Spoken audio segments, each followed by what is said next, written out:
72세 최영수 할아버지는 작은 방 한가운데 멍하니 앉아 있었습니다. 손에 든 낡은 통장을 바라보는 눈빛이 공허했어요. 40년간 청소부로 일하며 악착같이 모은 12억 원. 그 숫자가 적힌 통장이었습니다. 새벽 4시에 일어나 남들이 버린 쓰레기를 치우고 점심도 걸으며 한 푼, 두 푼 모은 돈이었어요. 겨울에는 손이 얼어 감각이 없어도 빗자루를 놓지 않았습니다. 여름에는 땀이 비 오듯 쏟아져도 쓰레기통을 비웠어요. 그렇게 모은 돈으로 아들을 대학까지 보냈습니다. 결혼 자금도 5천만 원이나 대줬어요. 손자 둘의 출산 비용까지 다 냈습니다. 아버지, 이제 좀 쉬세요. 제가 모실게요. 아들 최민석의 그 말을 진심으로 믿었습니다.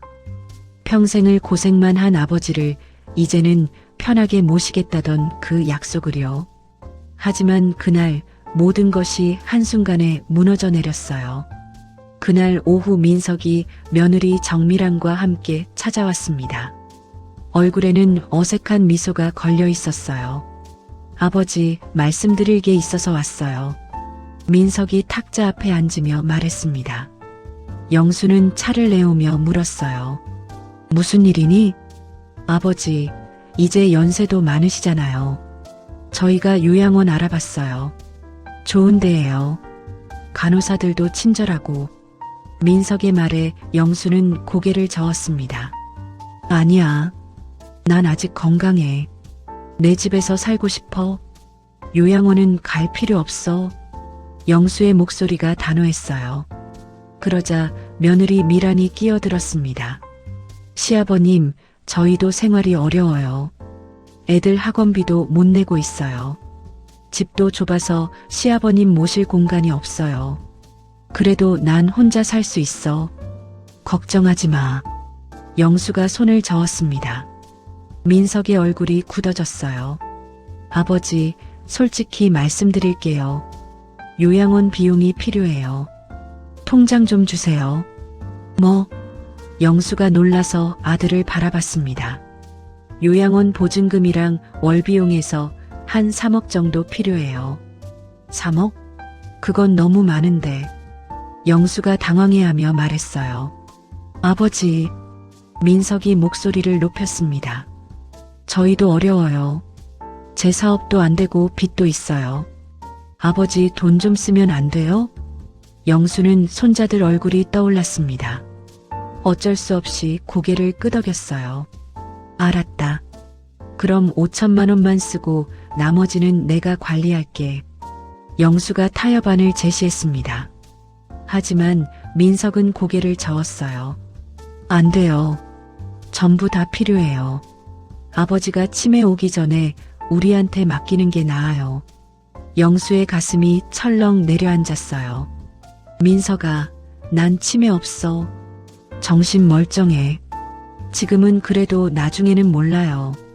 빨리 도장 찍으세요.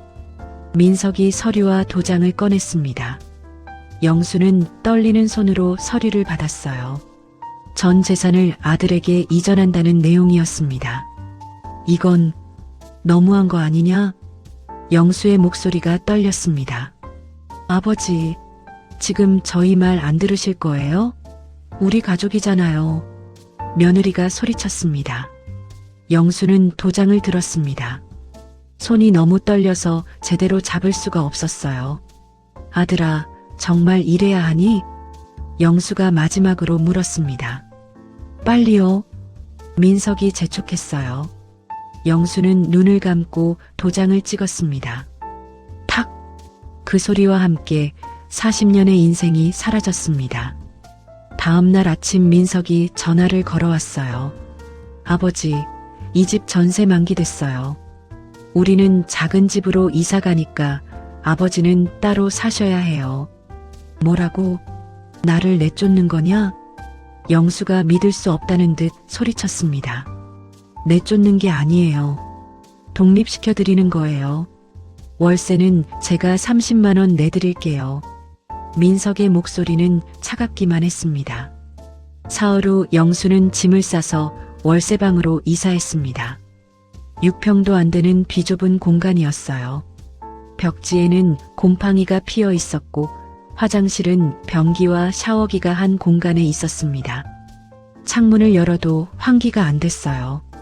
곰팡이 냄새가 코를 찔렀습니다. 영수는 낡은 이불 한 채를 바닥에 깔았습니다. 베개도 없이 옷가지를 뭉쳐서 머리를 베었어요. 천장을 바라보며 눈물이 흘러내렸습니다. 내가 뭘 잘못한 걸까? 평생 아들을 위해 살았는데. 영수는 밤새 잠을 이루지 못했습니다. 옆방에서는 부부 싸움하는 소리가 들렸고 위층에서는 발소리가 쿵쿵거렸어요. 이곳이 이제 영수의 집이었습니다.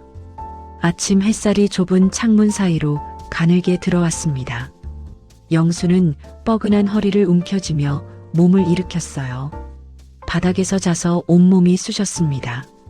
무릎을 펴려고 하니 관절이 뚝뚝 소리를 냈어요. 아이고. 영수는 신음을 내며 거우 일어섰습니다.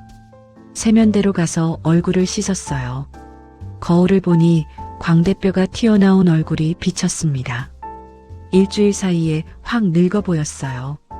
냉장고 문을 열었습니다. 텅 비어 있었어요. 어제 마지막 라면을 먹고 아무것도 남지 않았습니다. 지갑을 열어봤어요. 10,000원짜리 2장이 전부였습니다. 영수는 한숨을 쉬며 옷을 걸쳤습니다. 40년 동안 입었던 낡은 잠바였어요. 소매 부분이 해져서 안감이 보였습니다. 슈퍼마켓으로 향했습니다. 골목길을 걸으며 지나가는 사람들을 봤어요. 모두 바쁘게 걷고 있었습니다. 아무도 영수를 쳐다보지 않았어요. 마치 투명 인간이 된 것 같았습니다.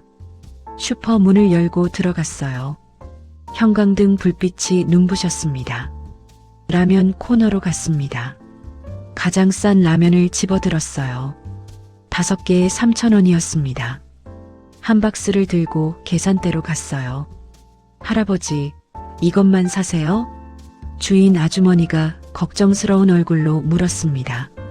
응, 이거면 충분해. 영수가 억지로 미소를 지었어요. 반찬 같은 거는 안 사세요? 김치라도? 아주머니가 권했습니다. 아니야. 괜찮아. 이것만 줘. 영수는 10,000원을 건네고 거스름 돈을 받았습니다.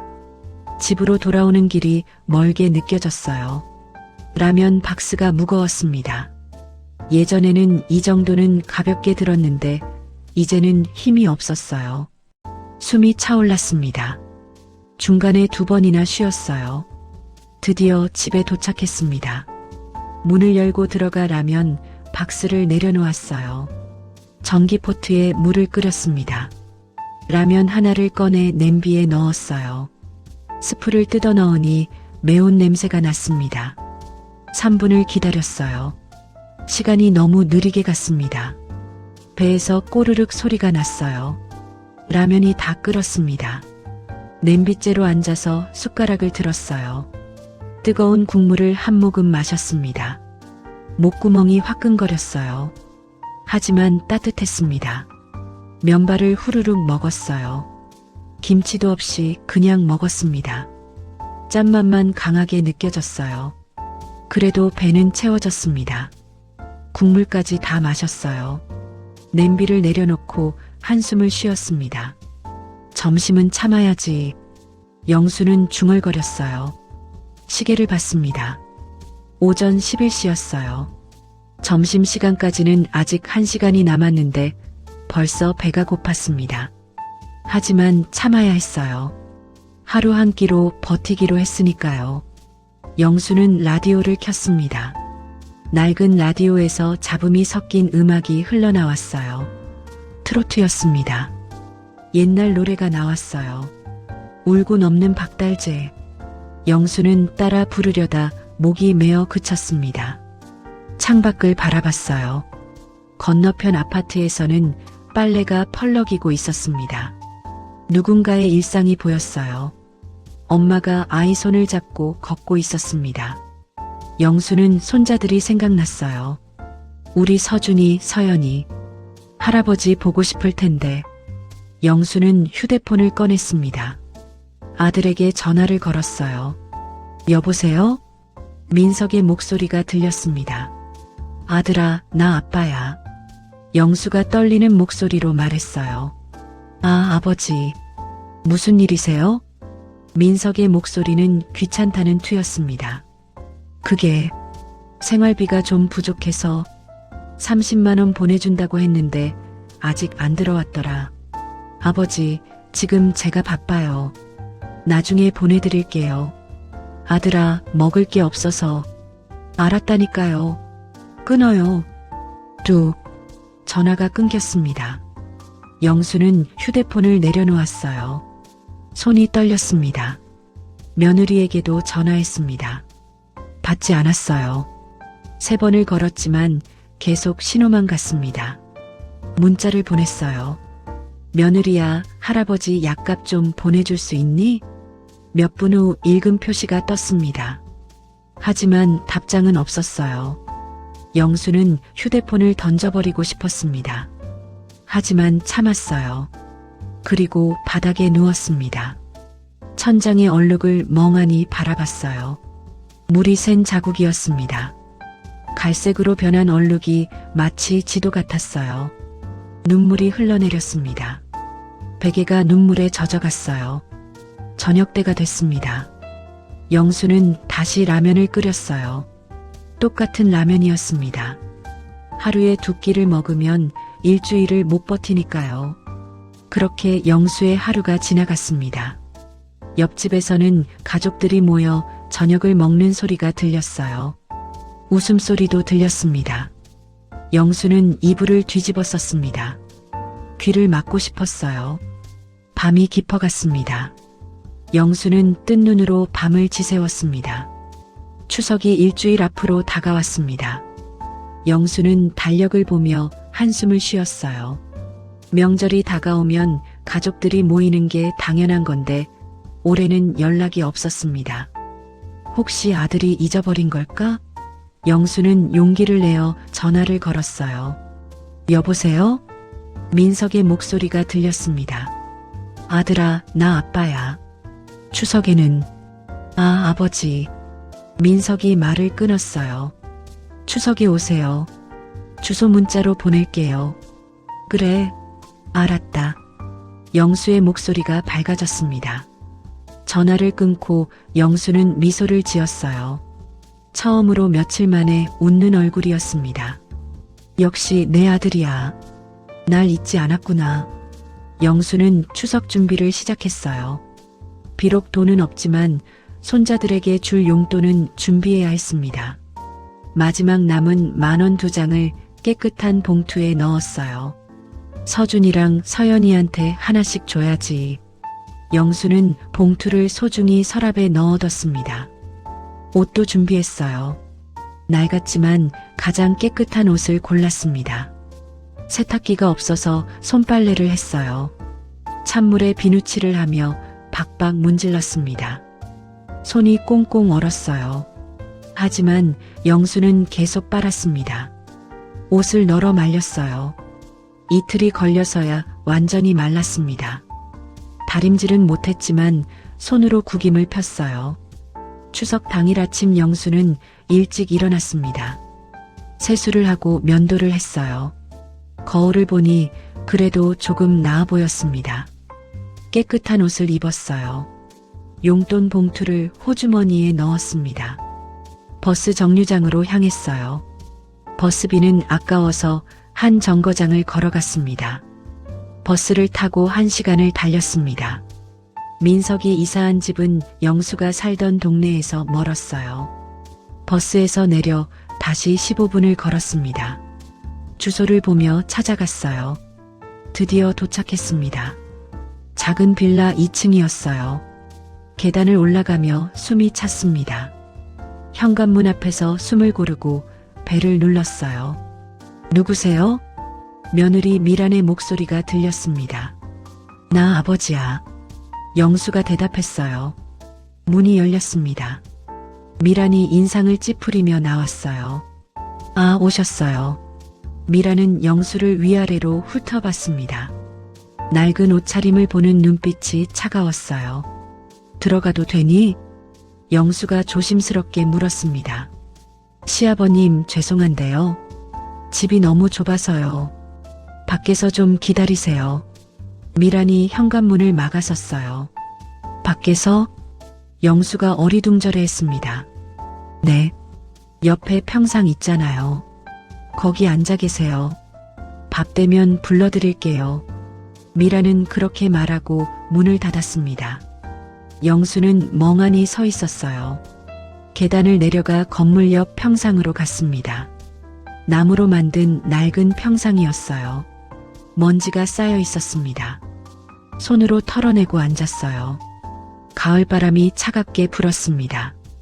얇은 잠바만 입고 온 영수는 몸을 웅크렸어요. 집안에서는 음식 냄새가 났습니다. 전 부치는 냄새, 갈비찜 냄새, 송편 냄새. 영수의 배에서 꼬르륵 소리가 났어요. 아침을 굶고 왔기 때문입니다. 1시간이 지났습니다. 바람이 점점 더 세게 불었어요. 영수는 손을 비비며 추위를 참았습니다. 집안에서는 웃음소리가 들렸어요. 와, 엄마 갈비찜 진짜 맛있어. 손자 서준이의 목소리였습니다. 할머니, 송편 더 주세요. 손녀 서연이도 말했어요. 영수는 창문 쪽을 바라봤습니다. 하지만 커튼이 쳐져 있어서 안이 보이지 않았어요. 손자들의 목소리만 들렸습니다. 또 1시간이 지났습니다. 영수는 배가 너무 고팠어요. 입술이 바싹 말랐습니다. 물이라도 마시고 싶었지만 참았어요. 손과 발이 얼얼했습니다. 추위에 감각이 무뎌지고 있었어요. 드디어 현관문이 열렸습니다. 민석이 플라스틱 도시락을 들고 나왔어요. 아버지, 밥 드세요. 민석이 도시락을 건넸습니다. 영수는 떨리는 손으로 도시락을 받았어요. 뚜껑을 열었습니다. 찬밥과 김치 몇 조각, 전 한 조각이 전부였어요. 안에서 먹는 음식과는 달랐습니다. 식구들은 안에서 먹니? 영수가 물었습니다. 네. 아버지는 여기서 드세요. 집안이 좁아서요. 민석이 무심하게 대답했어요. 그래도 명절인데. 아버지, 빨리 드세요. 저 들어가야 해요. 민석이 말을 끊고 돌아섰습니다. 영수는 민석의 뒷모습을 바라봤어요. 현관문이 닫혔습니다. 다시 혼자가 됐어요. 영수는 도시락을 내려다봤습니다. 찬밥이 덩어리져 있었어요. 숟가락을 들었습니다. 손이 떨렸어요. 밥을 한 숟가락 떠서 입에 넣었습니다. 차갑고 딱딱했어요. 목이 메었습니다. 삼킬 수가 없었어요. 그때 창문이 살짝 열렸습니다.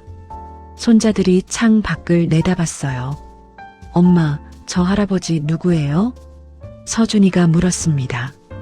저리가, 거지 할아버지야. 보면 안 돼. 미란의 목소리가 들렸어요. 거지 할아버지? 서연이가 되물었습니다. 그래. 더러우니까 저리가.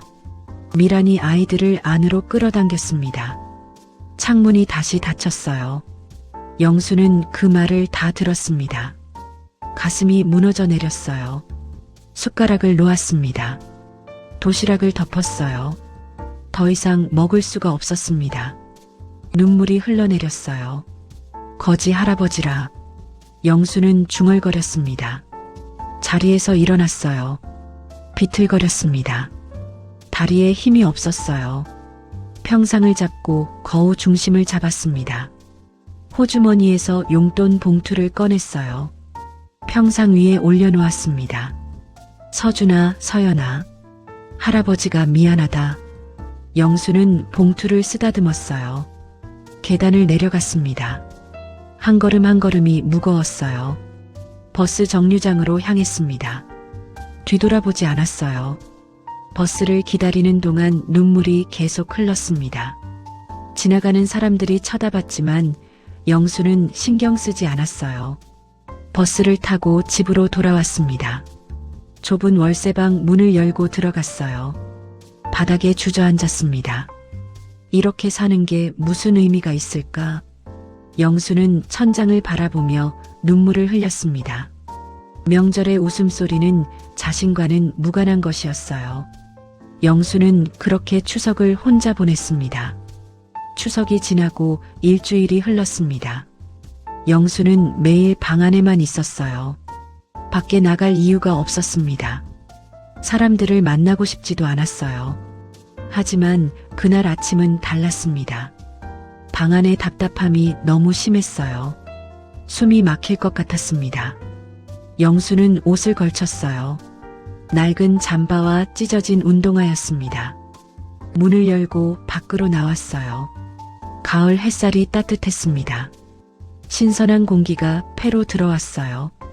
오랜만에 느끼는 바깥 공기였습니다. 걸음을 옮겼어요. 목적지는 없었습니다. 그냥 걷고 싶었어요. 15분쯤 걸었을까요? 작은 공원이 나타났습니다. 나무들이 울긋불긋 단풍으로 물들어 있었어요. 벤치 몇 개가 놓여 있었습니다.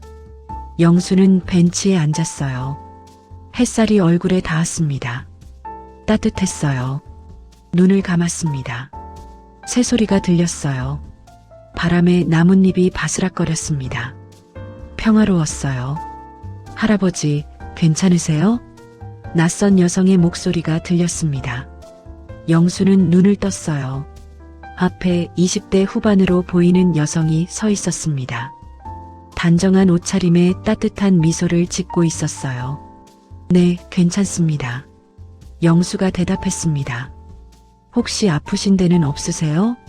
얼굴이 많이 안 좋아 보이셔서요. 여성이 걱정스럽게 물었어요. 아니에요. 그냥 좀 피곤할 뿐입니다. 영수가 손을 저었습니다. 제가 여기 앉아도 될까요? 여성이 벤치를 가리켰어요. 물론이죠. 영수가 자리를 비켜줬습니다. 여성이 벤치에 앉았어요. 가방을 무릎 위에 올려놓았습니다. 날씨 참 좋죠? 여성이 말을 걸었어요. 그러게요. 오랜만에 밖에 나왔습니다. 영수가 하늘을 올려다봤어요. 저는 서진아라고 해요. 할아버지 성함은요? 여성이 손을 내밀었습니다. 최영수라고 합니다.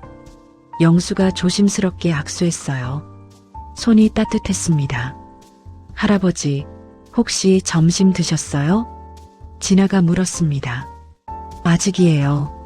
좀 이따가 먹으려고요. 영수가 거짓말을 했어요. 사실은 아침도 못 먹었습니다. 그럼 잘 됐네요. 제가 샌드위치를 너무 많이 샀거든요. 진아가 가방에서 샌드위치 2개를 꺼냈어요. 아니에요. 괜찮습니다. 영수가 손을 저었습니다. 하나만 드세요. 저 혼자 다 못 먹어요. 버리기 아까운데. 진아가 샌드위치를 건넸어요. 그때 영수의 배에서 꼬르륵 소리가 났습니다. 영수는 얼굴이 빨개졌어요. 드세요, 할아버지. 제발이요. 진아가 미소 지으며 권했습니다.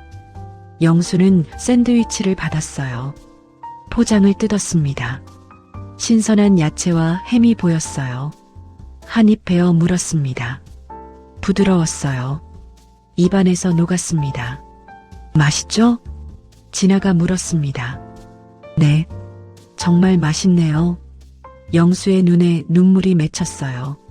진아도 자신의 샌드위치를 먹었습니다. 두 사람은 한동안 조용히 먹었어요. 샌드위치를 다 먹고 영수가 입을 열었습니다. 고맙습니다. 정말 고마워요. 천만에요. 제가 더 고마워요. 할아버지랑 같이 먹으니까 더 맛있었어요. 진아가 웃었어요. 이렇게 친절한 젊은이가 있다니. 요즘 세상에 보기 드문 일이에요. 영수가 감탄했습니다. 할아버지, 가족분들은 어디 계세요? 진아가 조심스럽게 물었어요. 영수의 얼굴이 어두워졌습니다. 아들이 하나 있습니다. 하지만 이제 만나지 않아요. 왜요? 무슨 일 있으셨어요? 진아의 목소리가 걱정스러웠어요. 말하기 부끄러운 일이에요. 그냥 제가 쓸모없는 늙은이가 돼서 그래요. 영수가 고개를 떨궜습니다. 그런 말씀하지 마세요. 할아버지는 소중한 분이에요. 진아가 영수의 손을 잡았어요. 따뜻했습니다. 고맙소.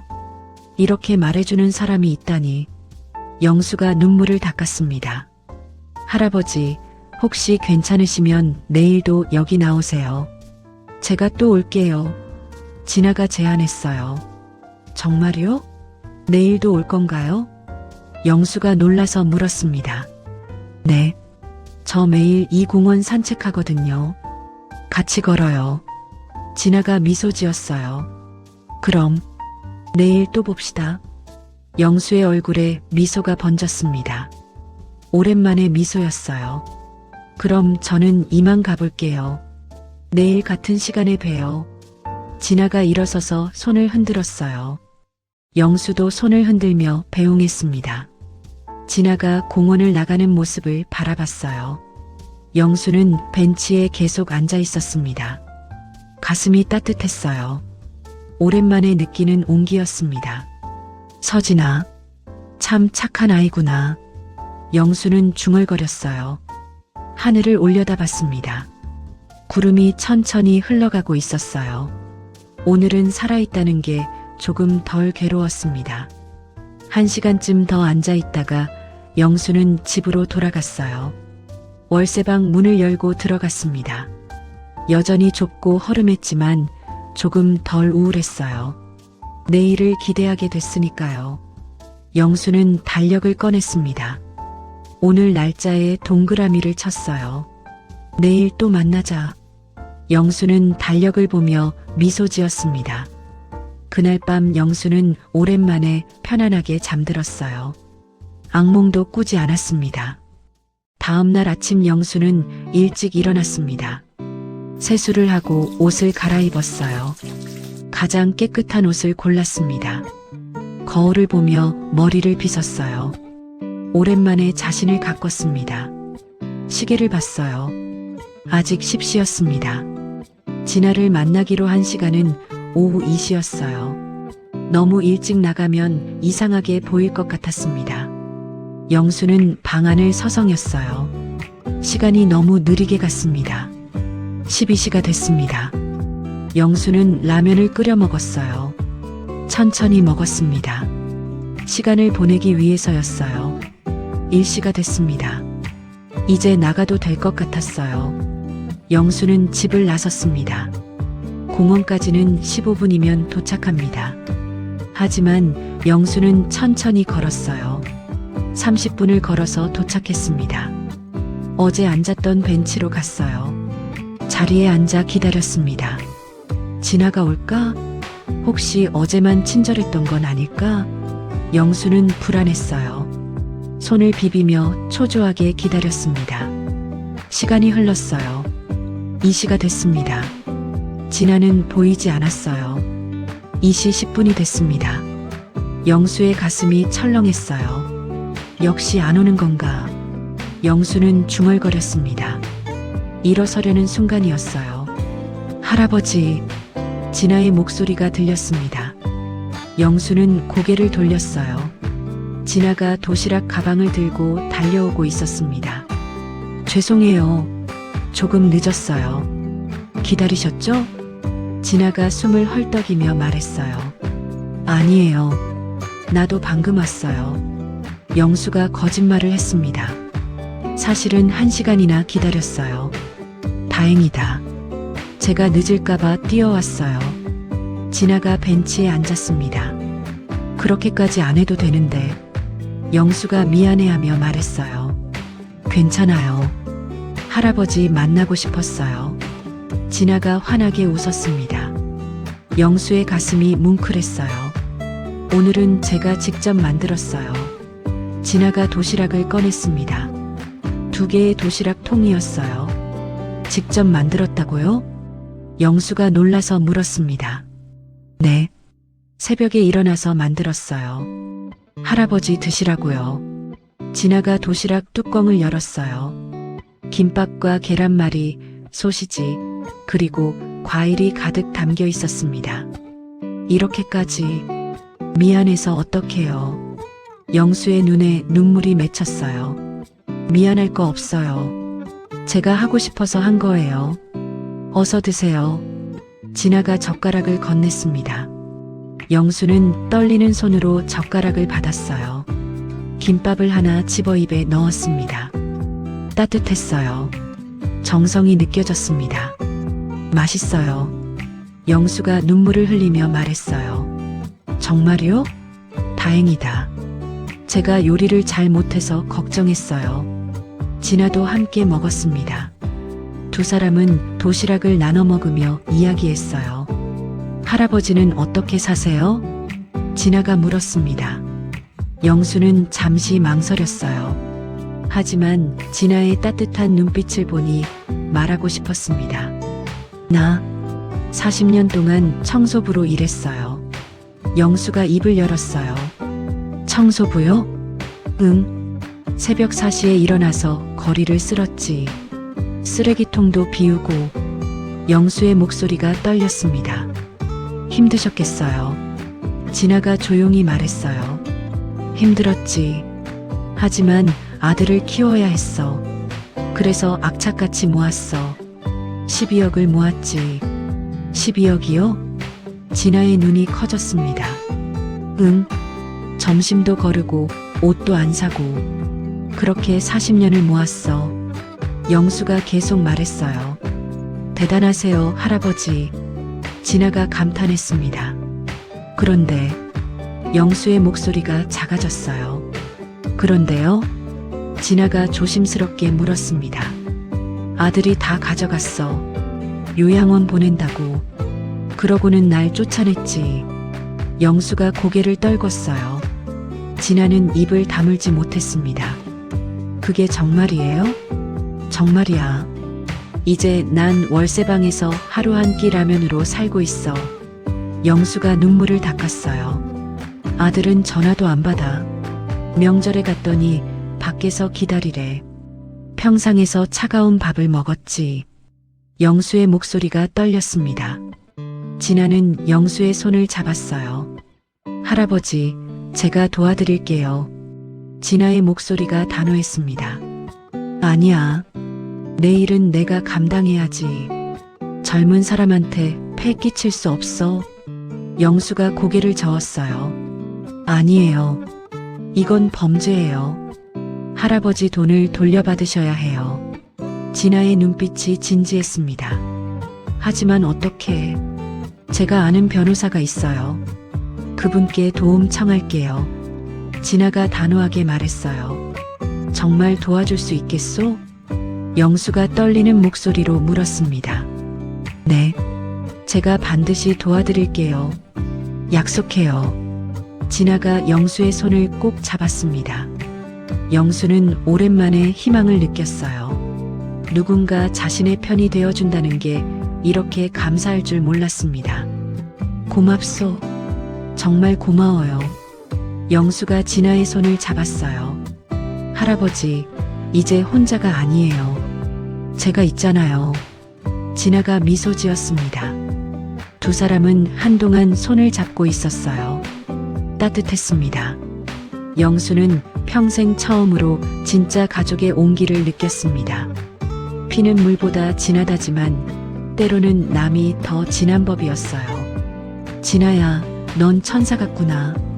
영수가 중얼거렸습니다. 아니에요. 저는 그냥 사람일 뿐이에요. 할아버지도 저한테 소중한 사람이고요. 진아가 대답했어요. 두 사람은 석양이 질 때까지 벤치에 앉아 이야기를 나눴습니다. 그날 저녁 진아는 강남의 한 고층 빌딩으로 돌아갔습니다. 60층 펜트하우스였어요. 엘리베이터를 타고 올라갔습니다. 문이 열리자 넓은 현관이 나타났어요. 대리석 바닥이 반짝였습니다. 아가씨, 돌아오셨습니까? 김 집사가 다가왔어요. 네, 김 집사님. 오늘도 잘 다녀왔어요. 진아가 가방을 내려놓았습니다. 저녁 식사 준비됐습니다. 식당으로 가시겠습니까? 아니요. 오늘은 서재에서 먹을게요. 진아가 복도를 걸어갔습니다. 긴 복도 끝에 서재가 있었어요. 문을 열고 들어갔습니다. 서재는 넓었습니다. 벽 한쪽은 전부 책으로 가득 찼어요. 큰 책상이 중앙에 놓여 있었습니다.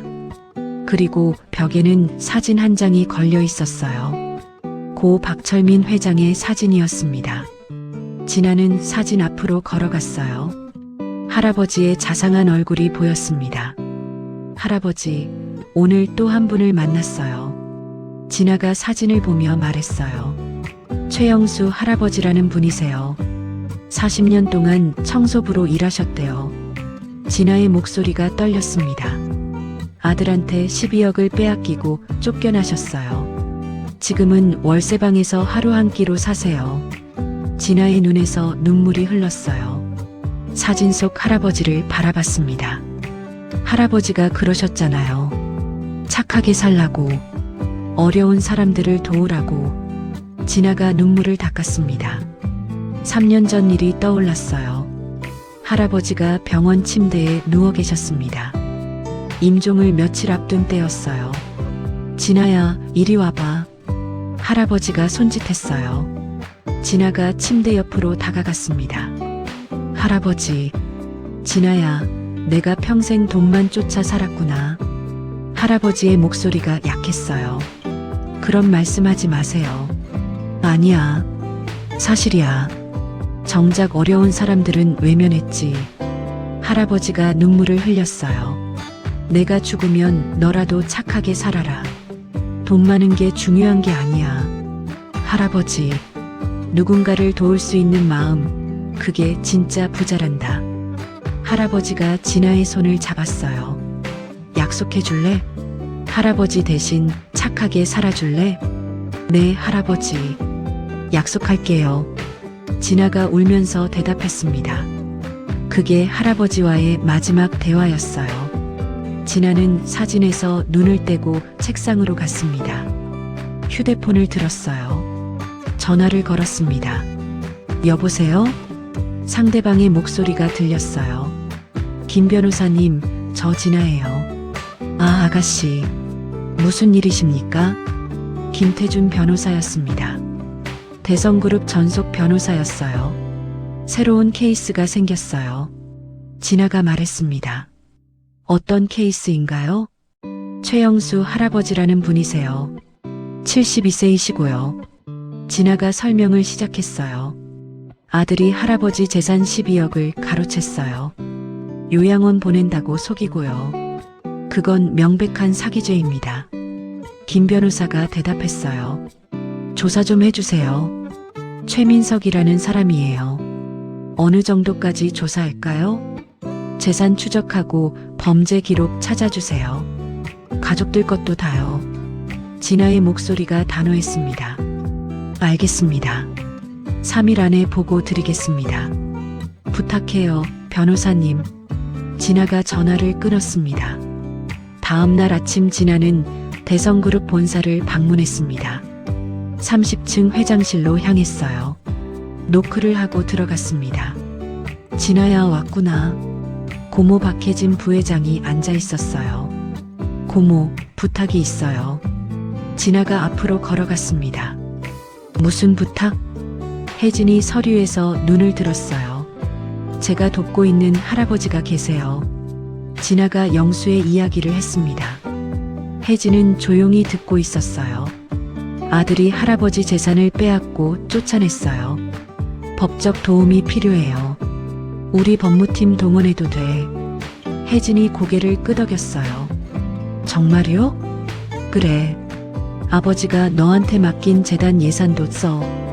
혜진이 미소 지었습니다. 고마워요, 고모. 진아가 허리를 숙였어요. 근데 진아야. 혜진이 진아를 불렀습니다. 네. 너 왜 이렇게까지 하니? 모르는 사람인데. 혜진이 물었어요. 할아버지가 그러셨잖아요. 진아가 대답했습니다. 진짜 부자는 남을 도울 수 있는 사람이라고요. 그래도 너무 깊이 관여하면 괜찮아요. 저는 할 수 있어요. 진아의 눈빛이 결연했습니다. 혜진은 조카를 흐뭇하게 바라봤어요. 알았어. 내가 하고 싶은 대로 해. 감사해요, 고모. 진아가 회장실을 나왔습니다. 엘리베이터를 타고 내려갔어요. 로비로 나오는 길에 진아는 결심했습니다. 최영수 할아버지, 제가 꼭 도와드릴게요. 진아는 차에 올라탔습니다. 운전기사가 물었어요. 아가씨, 어디로 가시겠습니까?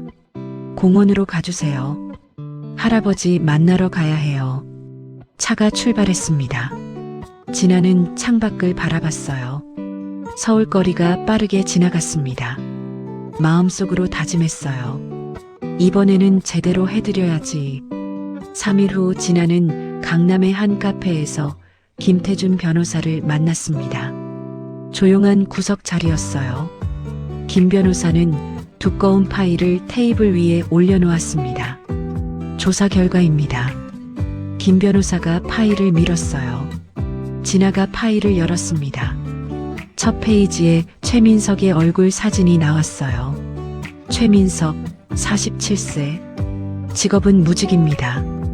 김 변호사가 설명을 시작했습니다. 무직이요? 진아가 눈을 크게 떴어요. 네. 10년 전까지는 중소기업에 다녔습니다. 하지만 횡령으로 해고됐어요. 횡령 전과가 있어요? 진아가 놀라서 물었습니다. 네. 회사 돈 3천만 원을 빼돌렸다가 들켰습니다. 합의로 넘어갔지만 기록은 남아있어요. 김 변호사가 서류를 넘겼습니다. 횡령 사건 관련 서류가 나왔어요. 그 뒤로는 뭘 했나요? 특별한 직업 없이 지냈습니다. 그런데 흥미로운 게 있어요. 김 변호사가 다음 페이지를 펼쳤습니다. 이 사람 불법 도박장 단골입니다. 사진들이 나왔어요. 강남 뒷골목 건물 CCTV 화면이었습니다. 이게 뭐예요? 진아가 사진을 자세히 봤어요. 불법 도박장 입구입니다. 최민석이 거의 매일 출입했어요. 얼마나 잃었나요? 진아가 물었습니다. 정확히는 모르지만 최소 6억은 날린 것으로 추정됩니다. 김 변호사가 대답했어요. 6억이요? 할아버지 돈을 도박으로. 진아의 표정이 굳어졌습니다. 그리고 이것 보세요. 김 변호사가 다른 서류를 꺼냈어요. 올해 3월에 강남역 근처 오피스텔을 샀습니다. 3억 2천에요. 할아버지한테서 돈 가져간 직후네요. 진아가 이를 악물었습니다. 맞습니다. 그리고 아내 정미란도 문제가 많습니다. 김 변호사가 다른 파일을 펼쳤어요. 명품 밀수입 혐의가 있습니다. 밀수입이요? 네. 세관을 통하지 않고 중국에서 명품 가방을 들여왔어요. 그걸 되팔았습니다. 김 변호사가 거래 내역을 보여줬어요. 증거가 확실해요? 진아가 물었습니다. 네. 통화 녹음도 있고 거래 기록도 있습니다. 김 변호사가 USB를 건넸어요. 이 안에 다 들어 있습니다. 진아가 USB를 받았습니다. 게다가 탈세도 확인됐습니다. 탈세까지요? 네. 명품 판매 수익을 신고하지 않았어요. 국세청에 제보하면 바로 조사 들어갑니다. 김 변호사가 설명했어요. 진아는 파일을 덮었습니다. 이 사람들 완전히 범죄자네요. 그렇습니다. 더 있습니다. 김 변호사가 마지막 서류를 꺼냈어요. 최민석, 주변 사람들한테 거짓말을 했어요. 무슨 거짓말이요? 아버지가 없다고 했습니다. 자수성가했다고요. 김 변호사가 녹음 파일을 재생했습니다. 최민석의 목소리가 흘러나왔어요. 나는 부모 없이 자수성가했어. 12억 내가 다 벌었다고. 진아는 주먹을 불끈 쥐었습니다. 어떻게 저럴 수가. 지인들한테 자랑했습니다. 오피스텔도 자기가 번 돈으로 샀다고요. 김 변호사가 파일을 정리했어요. 이 정도면 충분히 형사고소 가능합니다. 좋아요. 바로 시작할게요. 진아가 단호하게 말했습니다. 어떻게 진행할까요? 김 변호사가 물었어요. 먼저 내용 증명부터 보내주세요. 진아가 말했습니다. 어떤 내용으로요? 부당이득 반환 청구와 형사고발 예고로요. 진아의 눈빛이 차갑게 변했어요. 7일 안에 답변하지 않으면 즉시 고소한다고 써주세요. 알겠습니다. 김 변호사가 메모했습니다. 그리고 오피스텔이랑 계좌 전부 가압류 준비해 주세요. 바로 법원에 신청하겠습니다. 김 변호사가 고개를 끄덕였어요. 할아버지한테는 아직 말하지 마세요. 진아가 당부했습니다. 왜요? 놀라실까 봐요. 확실하게 준비한 다음에 말씀드릴게요. 진아가 자리에서 일어났습니다. 할아버지가 정말 좋은 분이신가 봐요. 김 변호사가 말했어요. 네. 평생을 성실하게 사신 분이에요. 그런데 아들한테 배신당하셨어요. 진아의 목소리가 떨렸습니다. 이번 일 제대로 해드리고 싶어요. 걱정 마세요. 제가 최선을 다하겠습니다. 김 변호사가 약속했습니다. 진아는 카페를 나왔어요. 차에 올라탔습니다. 최민석 각오하세요. 진아는 창밖을 바라보며 중얼거렸습니다. 그날 저녁 진아는 영수를 만나러 공원에 갔어요. 영수는 벤치에 앉아 기다리고 있었습니다. 할아버지, 진아가 손을 흔들며 다가갔어요. 진아야 왔구나. 영수가 환하게 웃었습니다. 오늘도 도시락 싸왔어요. 진아가 가방을 열었어요. 고맙구나. 넌 정말 천사야. 영수가 진아의 손을 잡았습니다. 진아는 영수를 보며 마음속으로 다짐했어요. 할아버지, 조금만 기다리세요. 제가 꼭 정의를 세워드릴게요. 하지만 입 밖으로는 내지 않았습니다. 두 사람은 도시락을 먹으며 따뜻한 시간을 보냈어요. 그날 저녁 최민석은 강남의 한 건물 지하로 내려갔습니다. 좁은 계단을 따라 지하 2층까지 내려갔어요. 철문 앞에 섰습니다. 비밀번호를 눌렀어요. 문이 열렸습니다. 안은 넓은 공간이었어요. 담배 연기가 자욱했습니다. 10여 명의 남자들이 테이블에 둘러앉아 화투를 치고 있었어요. 민석이 왔네. 누군가가 소리쳤습니다. 민석이 손을 흔들며 안으로 들어갔어요. 형님들, 오늘도 한판 하러 왔습니다. 민석이 웃으며 말했습니다. 빈자리에 앉았어요. 칩을 샀습니다. 5천만 원어치였어요. 오늘은 딸 거야. 느낌이 좋아. 민석이 중얼거렸습니다. 게임이 시작됐어요. 화투패가 돌아갔습니다. 민석은 자신의 패를 봤어요. 이건 죽었네. 하지만 계속했습니다. 한 판, 두 판, 세 판. 계속 졌어요. 칩이 줄어들기 시작했습니다. 젠장. 민석이 테이블을 쳤어요. 민석아, 오늘 재수 없나 봐? 옆 사람이 비웃었습니다. 다음 판은 이긴다. 민석이 이를 악물었어요. 칩을 더 샀습니다. 3천만 원을 더 넣었어요. 하지만 결과는 마찬가지였습니다.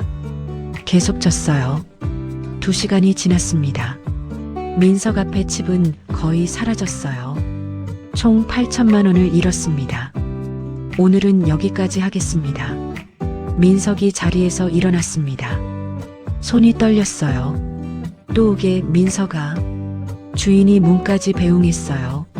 민석 씨, 이번 달 빚이 2억이네요. 주인이 장부를 보며 말했습니다. 알아요. 다음 주에 갚을게요. 민석이 대답했어요. 꼭 갚으셔야 해요. 안 그러면. 주인이 의미심장하게 웃었습니다. 민석은 도박장을 나와 차로 향했어요. 핸들을 움켜쥐었습니다. 젠장, 또 잃었어. 민석은 휴대폰을 꺼냈습니다. 은행 앱을 열었어요. 잔액을 확인했습니다. 남은 돈 3억. 아버지에게서 가져온 12억 중 절반이 사라진 것입니다. 민석은 한숨을 쉬었어요. 집으로 가는 대신 부동산으로 향했습니다. 30분 후 부동산 사무실에 도착했어요. 문을 열고 들어갔습니다. 어서 오세요. 부동산 사장이 일어났어요. 오피스텔 하나 보려고요. 민석이 말했습니다. 어느 지역을 원하세요? 강남이요. 3억 정도로요. 아, 마침 좋은 물건이 나왔어요. 사장이 서류를 꺼냈습니다. 강남역 5분 거리예요. 월세로 200 받을 수 있어요. 보러 갑시다. 민석이 일어섰어요. 두 사람은 차를 타고 오피스텔로 갔습니다. 15평 원룸이었어요. 깨끗했습니다. 괜찮네요. 이거 살게요. 민석이 결정했습니다. 현금이세요? 사장이 물었어요. 네. 한 번에 칠게요. 그럼 내일 계약하시죠. 다음 날 민석은 오피스텔을 샀습니다. 3억 2천만 원을 한 번에 지불했어요. 등기도 자기 이름으로 했습니다. 이걸로 월세 받으면 되겠지. 민석이 만족스럽게 웃었습니다. 집으로 돌아갔어요. 아내 미란이 거실에 앉아 있었습니다. 여보, 어디 갔다 와요? 미란이 물었습니다. 오피스텔 하나 샀어. 민석이 대답했어요. 정말요? 좋네요. 미란이 신이 났습니다. 월세로 200만 원씩 들어올 거야. 그럼 우리 명품 가게 하나 낼까요? 미란이 제안했어요. 좋지. 내가 돈 더 벌어올 테니까 당신은 가게나 알아봐. 민석이 미란을 안았습니다. 당신 최고예요. 미란이 키스했어요. 두 사람은 웃으며 미래를 꿈꿨습니다. 우리 이제 잘 살 거야. 민석이 말했습니다. 당연하죠. 시아버지 돈으로요. 미란이 낄낄거렸어요. 아버지, 이제 신경 안 써도 돼. 우리가 다 가졌어. 민석이 소파에 앉았습니다. 그 양반 지금 뭐 하고 있을까요? 미란이 물었어요. 뭐 하긴. 월세방에서 썩고 있겠지. 민석이 비웃었습니다. 불쌍하긴 하네요. 불쌍하긴. 자업자득이야. 돈을 벌었으면 스스로 관리하지. 민석이 냉정하게 말했어요. 그래도 시아버지인데. 시아버지도 모두 없어. 이제 우리 인생이야. 민석이 맥주를 마셨습니다. 미란도 와인을 따랐어요. 두 사람은 축배를 들었습니다. 우리 앞날을 위하여. 잔이 부딪혔습니다. 하지만 그들은 몰랐어요.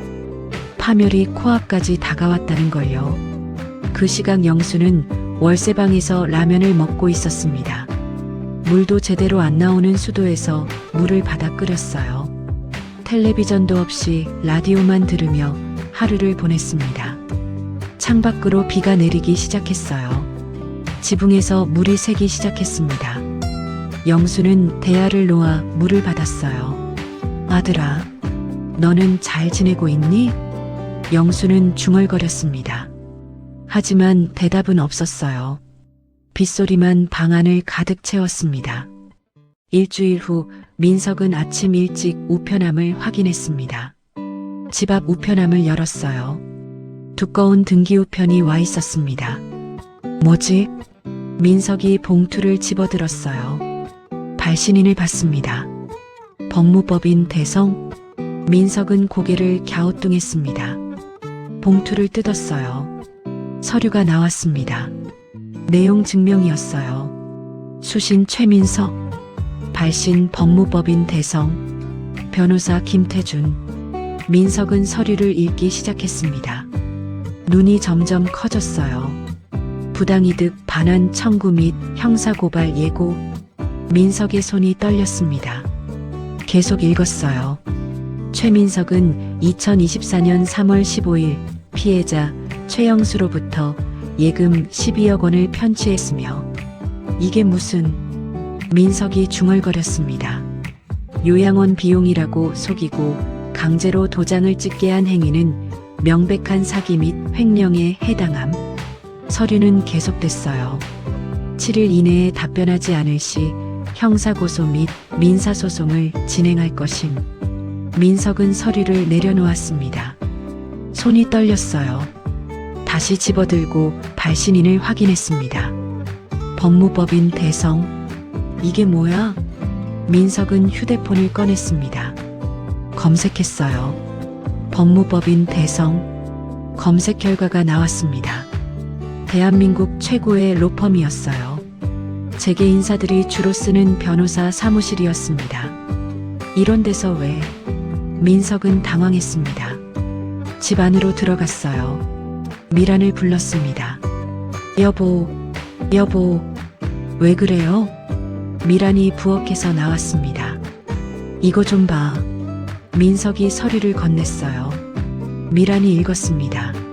뭐야 이거? 시아버지가 변호사를 고용한 거예요? 그럴 리 없어. 아버지한테 돈이 어딨다고. 민석이 고개를 저었습니다. 그럼 누가? 모르겠어. 하지만 이상해. 민석은 서류를 구겨서 쓰레기통에 던졌습니다. 무시해. 어차피 사기꾼들이 협박하는 거야. 정말요? 미란이 불안해하며 물었습니다. 그래. 신경 쓰지 마. 민석이 손을 저었어요. 하지만 마음속으로는 불안했습니다. 혹시 모르니까 확인해야 할 것 같았어요. 민석은 휴대폰을 들었습니다. 서류에 적힌 번호로 전화를 걸었어요. 여보세요. 법무법인 대성입니다. 차갑고 단호한 목소리였습니다. 저 최민석인데요. 민석이 떨리는 목소리로 말했어요. 아, 최민석 씨. 기다리고 있었습니다. 내용 증명 받았는데 이게 뭡니까? 민석이 물었습니다. 최민석 씨, 귀하는 아버지 최영수 씨의 재산을 불법으로 취득했습니다. 불법이 아니에요. 아버지가 자발적으로 준 거라고요. 민석이 소리쳤습니다. 증거가 있습니까? 김 변호사가 차갑게 물었어요. 당연하죠. 도장도 찍으셨고 강압에 의한 것이라는 증언이 있습니다. 강압? 말도 안 돼요. 민석이 화를 냈습니다. 7일 내로 답변서를 제출하십시오. 그렇지 않으면 형사고소합니다. 형사고소? 저는 아무 잘못도 안 했어요. 그건 법원에서 판단할 일입니다. 김 변호사가 말했어요. 잠깐만요. 이거 진짜예요? 민석이 다급하게 물었습니다. 매우 진지한 사안입니다. 횡령, 사기, 노인학대 혐의로 고소될 예정입니다. 노인학대? 제가 언제? 더 이상 할 말 없으시면 끊겠습니다. 전화가 끊겼습니다. 민석은 휴대폰을 내려놓았어요. 손에 땀이 나기 시작했습니다. 이거 진짜인가? 민석이 중얼거렸습니다. 미란이 옆으로 다가왔어요. 어떻게 됐어요? 모르겠어. 진짜 같은데. 민석이 손으로 머리를 감쌌습니다. 그럼 어떡해요? 미란이 불안해하며 물었어요. 일단 지켜보자. 7일 있다고 했으니까. 민석이 결정했습니다. 정말 괜찮을까요? 괜찮을 거야. 아버지가 뭘 어떻게 하겠어. 민석이 자기 자신을 설득하듯 말했어요. 하지만 가슴 한구석이 불안했습니다. 그날 밤 민석은 잠을 이루지 못했습니다. 천장을 바라보며 생각했어요. 법무법인 대성. 그런 큰 로펌이 왜 우리 아버지를. 이해가 안 됐습니다. 하지만 불안은 점점 커졌어요. 다음 날 아침 민석은 친구 변호사에게 전화했습니다. 형, 나 좀 도와줘. 무슨 일이야? 법무법인 대성에서 내용 증명이 왔어. 민석이 설명했어요. 친구는 한참 침묵했습니다. 민석아, 응? 법무법인 대성이면 장난 아니야. 친구의 목소리가 진지했어요. 뭐, 그쪽은 돈 많은 재벌들 전속이야. 일반인은 못 써. 그럼, 누가 뒤에 있다는 거야? 큰일 났어, 민석아. 친구가 말했습니다. 민석은 전화를 끊고 멍하니 앉아 있었어요. 큰일 났네. 민석은 중얼거렸습니다. 7일이 지났습니다. 민석은 답변하지 않았어요. 무시하면 없던 일이 될 거라고 생각했습니다. 하지만 그건 큰 착각이었어요. 김태준 변호사는 즉시 움직였습니다. 법원에 가압류 신청서를 제출했어요. 최민석의 모든 재산과 계좌를 동결하는 신청이었습니다. 법원은 서류를 검토했어요. 증거가 충분합니다. 가압류 결정합니다. 판사가 도장을 찍었습니다. 그날 오후 가압류 결정문이 발송됐어요. 다음 날 아침 민석은 마트에 갔습니다. 장을 보려고 했어요. 계산대에서 카드를 내밀었습니다. 손님, 카드가 거절됐습니다. 직원이 말했어요. 뭐, 다시 해보세요. 민석이 당황해서 말했습니다. 직원이 다시 긁었어요. 역시 거절됐습니다. 죄송합니다. 카드사에 문의하셔야 할 것 같아요. 알았어요. 민석은 장바구니를 놓고 나왔습니다. 급히 은행으로 향했어요. ATM기에서 카드를 넣었습니다. 화면에 빨간 글씨가 떴어요. 계좌가 정지됐습니다. 은행에 문의하세요. 뭐? 민석은 믿을 수 없었습니다. 창구로 달려갔어요. 직원님, 제 계좌가 왜 막힌 거예요? 민석이 소리쳤습니다. 손님, 잠시만요. 직원이 컴퓨터를 확인했어요. 법원 가압류 명령이 있습니다. 가압류? 그게 뭔 소리예요? 민석의 얼굴이 창백해졌어요. 법원 명령으로 모든 거래가 정지됐습니다. 직원이 설명했습니다. 누가 신청한 건데요? 최영수 씨가 신청인이시고요. 직원이 대답했어요. 민석은 그 자리에 주저앉을 뻔했습니다. 아버지가 진짜로 한 거구나. 민석은 집으로 달려갔습니다. 문을 열고 들어가자 미란이 울고 있었어요. 여보, 카드가 다 막혔어요. 미란이 소리쳤습니다. 나도 알아. 계좌도 막혔어. 민석이 소파에 주저앉았어요. 그럼 우리 어떡해요? 생활을 어떻게 해요? 미란이 울먹였습니다. 모르겠어. 모르겠다고.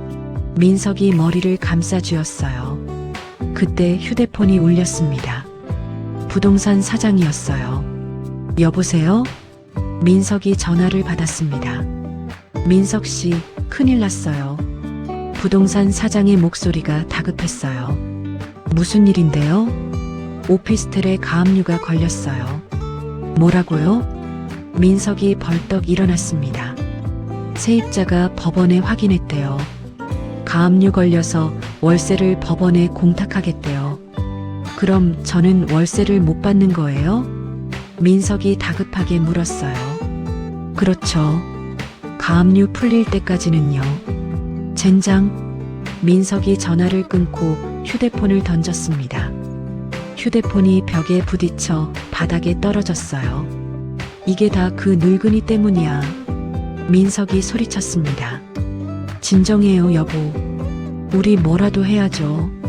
미란이 민석을 붙잡았어요. 뭘 어떻게 해? 계좌도 막히고 오피스텔도 막혔는데. 민석이 미란을 밀쳤습니다. 미란이 소파에 넘어졌어요. 아야, 미안해. 내가 너무 화가 나서.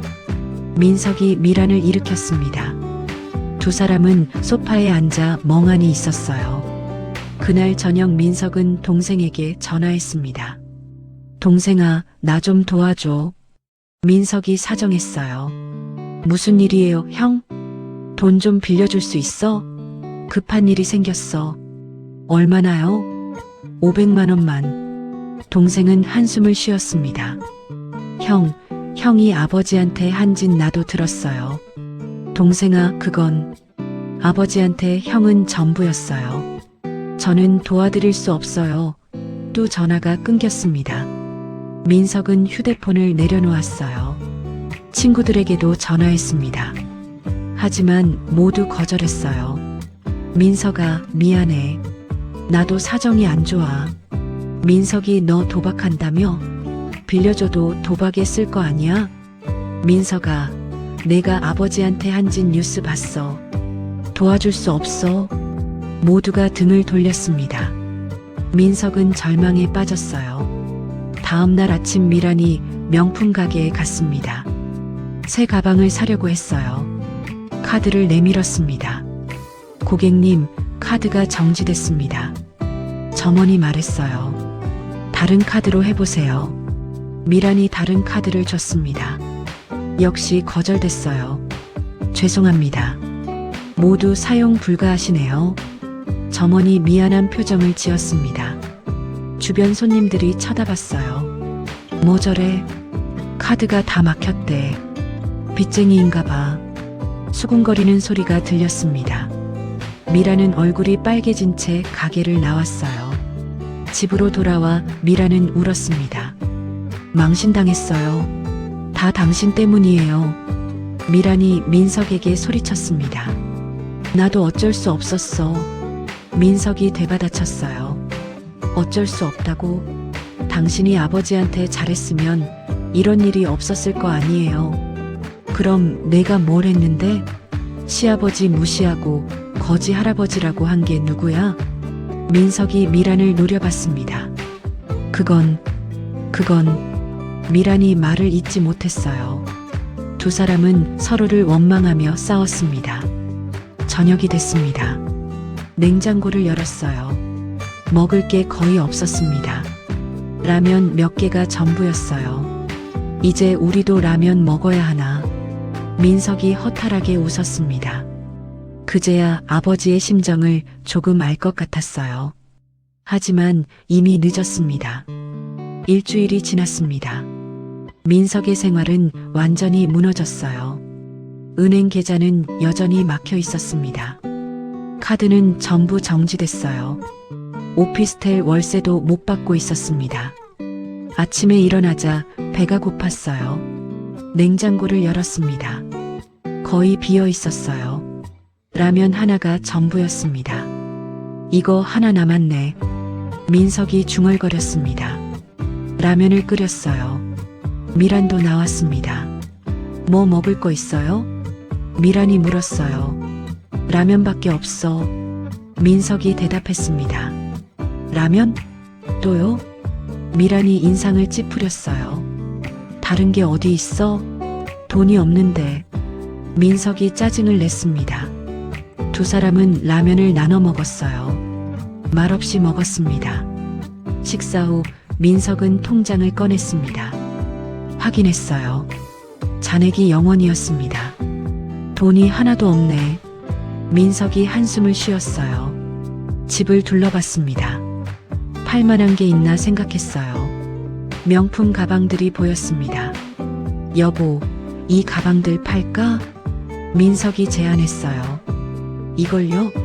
이건 제 거예요. 미란이 반대했습니다. 그래도 먹고 살아야지. 안 돼요. 이건 제가 아끼는 거라고요. 미란이 가방을 움켜쥐었습니다. 민석은 더 이상 말하지 않았어요. 그날 오후 집 초인종이 울렸습니다. 민석이 문을 열었어요. 도박장 주인이 서 있었습니다. 건장한 남자 2명과 함께였어요.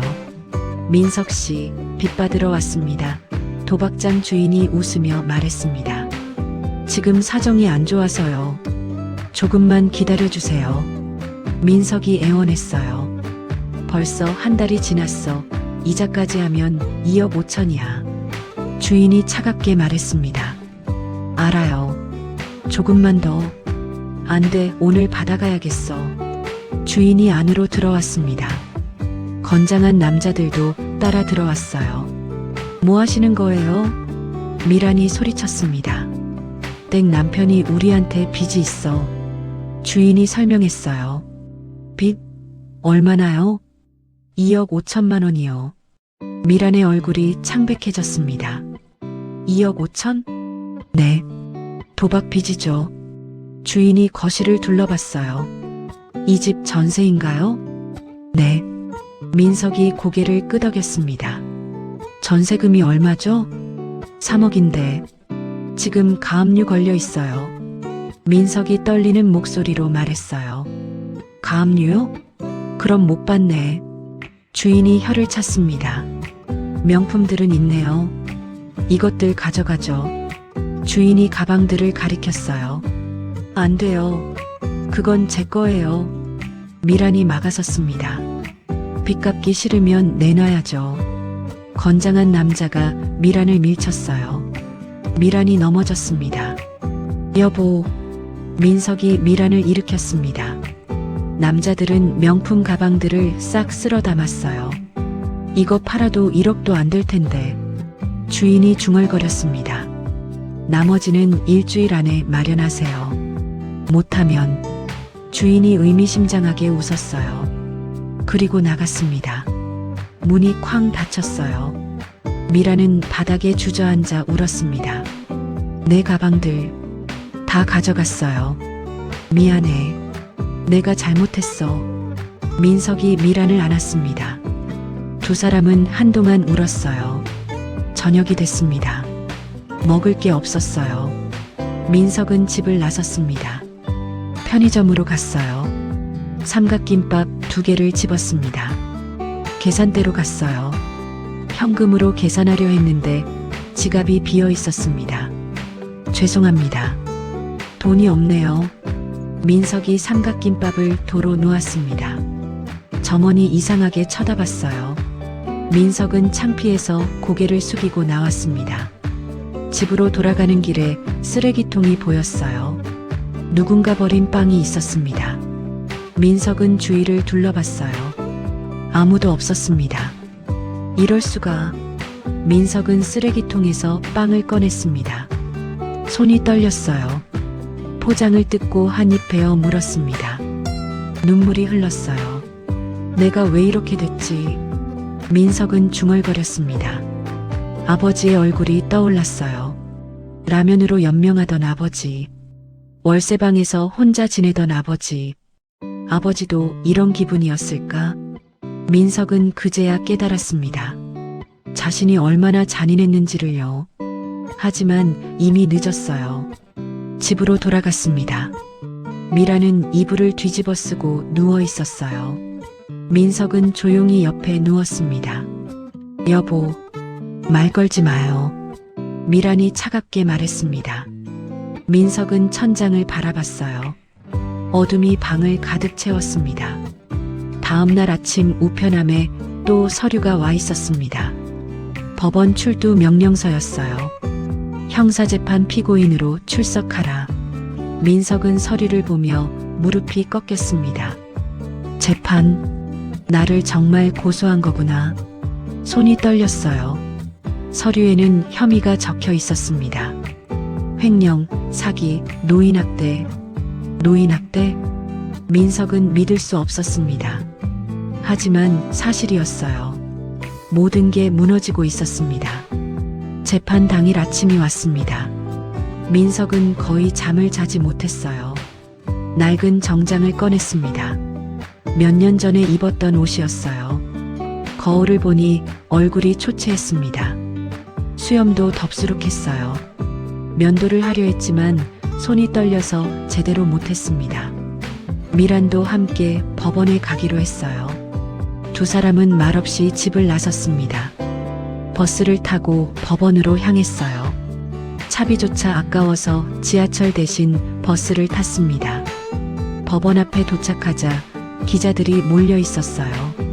저기 최민석이다. 누군가가 소리쳤습니다. 카메라 플래시가 터졌어요.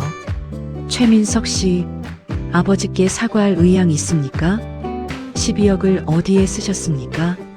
도박이 사실입니까? 기자들이 마이크를 들이댔습니다. 민석은 고개를 숙이고 빠르게 걸었어요. 미란도 얼굴을 가리며 따라갔습니다. 법원 안으로 들어갔습니다. 복도는 사람들로 가득했어요. 모두 민석을 쳐다봤습니다. 수군거리는 소리가 들렸어요. 저 사람이 아버지 돈 빼앗은 놈이래. 참 못된 자식이네. 민석은 귀를 막고 싶었습니다. 법정으로 들어갔어요. 법정 안은 조용했습니다. 판사석이 앞에 있었어요. 검사와 변호사들이 자리에 앉아 있었습니다. 그리고 한쪽 구석에 아버지 영수가 앉아 있었어요. 영수는 많이 야위어 있었습니다. 낡은 옷을 입고 있었어요. 민석과 눈이 마주쳤습니다. 영수는 시선을 돌렸어요. 민석의 가슴이 철렁했습니다. 피고인 최민석, 피고인 정미란, 피고인석으로 나오십시오. 법정 직원이 불렀어요. 민석과 미란이 앞으로 나갔습니다. 딱딱한 의자에 앉았어요. 모두 일어서십시오. 재판장이 입장했습니다. 모두가 일어섰어요. 앉으십시오. 재판을 시작하겠습니다. 재판장이 서류를 펼쳤습니다. 사건 번호 2024고단 1234, 피고인 최민석, 정미란에 대한 횡령, 사기, 노인학대 사건입니다. 재판장의 목소리가 법정에 울려 퍼졌어요. 검사가 일어섰습니다. 검사, 공소 사실을 진술하십시오. 네, 재판장님. 검사가 서류를 들었어요. 피고인 최민석은 2024년 3월 15일 피해자 최영수로부터 예금 12억 원을 편취했습니다. 검사의 목소리가 단호했습니다. 요양원 비용이라고 속이고 강제로 도장을 찍게 했습니다. 이는 명백한 사기 및 횡령에 해당합니다. 그게 아닙니다. 아버지가 자발적으로. 민석이 소리쳤어요. 피고인, 조용히 하십시오. 변론 순서가 되면 말할 수 있습니다. 재판장이 제지했습니다. 민석은 입을 다물었어요. 계속하십시오. 재판장이 검사에게 말했습니다. 피고인은 편취한 돈으로 불법 도박을 했습니다. 6억 원 이상을 도박장에서 잃었습니다. 스크린에 증거 자료가 띄워졌어요. 도박장 CCTV였습니다. 민석이 화투를 치는 모습이 선명하게 보였어요. 그리고 3억 2천만 원으로 오피스텔을 구입했습니다. 오피스텔 계약서가 화면에 나타났습니다. 피고인은 피해자를 월 30만 원짜리 월세방으로 내쫓았습니다. 월세방 사진이 공개됐어요. 좁고 허름한 방이었습니다. 곰팡이가 핀 벽, 낡은 이불. 방청석에서 한숨소리가 들렸습니다. 명절에는 피해자를 집 밖 평상에 앉혀놓고 차가운 도시락을 줬습니다. 사진이 나왔어요. 영수가 평상에 혼자 앉아있는 모습이었습니다. 방청석이 술렁였어요. 이는 명백한 노인학대입니다. 검사가 서류를 내려놓았습니다. 더 이상의 공소사실은 서면으로 제출하겠습니다. 알겠습니다. 증인 최영수, 앞으로 나오십시오. 재판장이 말했습니다. 영수가 천천히 증인석으로 걸어갔어요. 손이 떨리고 있었습니다. 증인은 선서하십시오. 영수가 선서문을 읽었어요. 양심에 따라 숨김없이 말하고 만일 거짓이 있으면 위증의 벌을 받기로 맹세합니다. 증인, 피고인이 어떻게 돈을 가져갔습니까? 검사가 물었습니다. 영수는 떨리는 목소리로 대답했어요. 아들이 요양원 보낸다고 했습니다. 계속하십시오. 저는 가고 싶지 않다고 했어요. 아직 건강하니까요. 영수의 목소리가 작아졌습니다. 하지만 며느리가 소리를 지르고 아들이 도장을 강제로 찍게 했습니다. 강제로요? 네. 제 손을 잡고 억지로. 영수의 눈에서 눈물이 흘렀어요. 그 후에는 어떻게 됐습니까? 작은 월세방으로 쫓겨났습니다. 30만 원짜리 방이었어요. 아들은 어떻게 했습니까? 전화도 받지 않았습니다. 문자도 무시했어요. 영수가 눈물을 닦았습니다. 명절에는요, 밖에서 기다리라고 했습니다. 평상에 앉아서 차가운 밥을 먹었어요. 영수의 목소리가 떨렸어요. 방청석이 숙연해졌습니다. 며느리가 손자들한테 뭐라고 했습니까? 검사가 물었어요. 저리가, 거지 할아버지야. 라고 했습니다. 영수가 고개를 떨궜습니다. 방청석에서 탄식이 터져 나왔어요. 민석은 고개를 들 수 없었습니다. 미라는 울고 있었어요. 더 이상 질문 없습니다. 검사가 자리에 앉았습니다. 재판장이 시계를 봤어요. 오늘은 여기까지 하겠습니다. 다음 기일은 일주일 후입니다. 탕, 망치 소리가 울렸습니다. 민석과 미라는 고개를 숙인 채 법정을 나왔어요. 일주일 후 두 번째 공판이 열렸습니다. 민석과 미라는 다시 법정에 앉았어요. 이번에는 변호인 측 신문이었습니다. 민석의 국선 변호사가 일어섰어요. 경험이 많지 않은 젊은 변호사였습니다. 재판장님, 피고인에게도 참작할 사정이 있습니다. 변호사가 말했습니다. 말씀하십시오. 재판장이 고개를 끄덕였어요. 피고인은 생활고에 시달리고 있었습니다. 자녀 교육비도 감당하기 어려웠고요. 그래서 아버지 돈을 가져간 겁니까? 검사가 냉정하게 물었어요. 그런 의도는 아니었습니다. 피고인은 아버지를 진심으로 모시려 했습니다. 변호사가 변론했습니다. 증인 최영수, 변호사가 영수를 불렀어요. 영수가 다시 증인석에 섰습니다. 증인, 피고인이 평소에는 효자였다는 것 인정하십니까? 변호사가 물었습니다. 영수는 잠시 침묵했어요. 어렸을 때는 착했습니다. 영수가 작은 목소리로 말했어요. 그렇다면 피고인에게 정상 참작의 여지가 있지 않습니까? 변호사가 재판장을 향해 말했습니다. 그때였습니다. 방청석에서 한 여성이 일어섰어요. 진아였습니다. 재판장님, 제가 한 말씀 드려도 될까요? 진아의 목소리가 법정에 울려 퍼졌습니다. 모두가 그녀를 돌아봤어요. 누구십니까? 재판장이 물었습니다. 저는 서진아입니다. 피해자 최영수 할아버지를 돕고 있는 사람입니다. 진아가 또박또박 말했어요. 증인으로 신청됐습니까? 재판장이 검사를 쳐다봤습니다. 네, 재판장님. 서진아 씨는 참고인으로 신청했습니다. 검사가 대답했어요. 좋습니다. 앞으로 나오십시오. 진아가 증인석으로 걸어갔습니다. 단정한 정장을 입은 그녀의 모습이 눈에 띄었어요. 방청석이 술렁였습니다.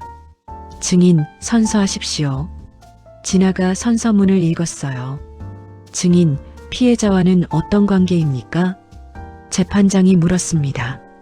저는 공원에서 최영수 할아버지를 우연히 만났습니다. 진아가 대답했어요. 공원에서요? 네. 할아버지는 하루 한 끼 라면으로 연명하고 계셨어요. 진아의 목소리가 떨렸습니다. 아들에게 재산을 빼앗기고 쫓겨난 상태였습니다. 좁은 월세방에서 혼자 사셨어요. 그래서 어떻게 하셨습니까? 저는 할아버지의 사연을 듣고 조사를 시작했습니다. 진아가 말을 이었어요. 피고인 최민석은 할아버지의 돈으로 도박을 했습니다. 6억을 날렸어요. 스크린에 새로운 증거들이 나타났습니다. 도박장 거래 내역, 출입 기록, 목격자 진술이었어요. 피고인은 아버지를 인간 이하로 취급했습니다. 진아의 목소리가 높아졌어요. 월세방에 가뒀고 명절에도 집 밖 평상에 앉혀놓고 플라스틱 도시락을 줬습니다. 사진이 공개됐어요. 영수가 평상에 혼자 앉아 도시락을 먹는 사진이었습니다.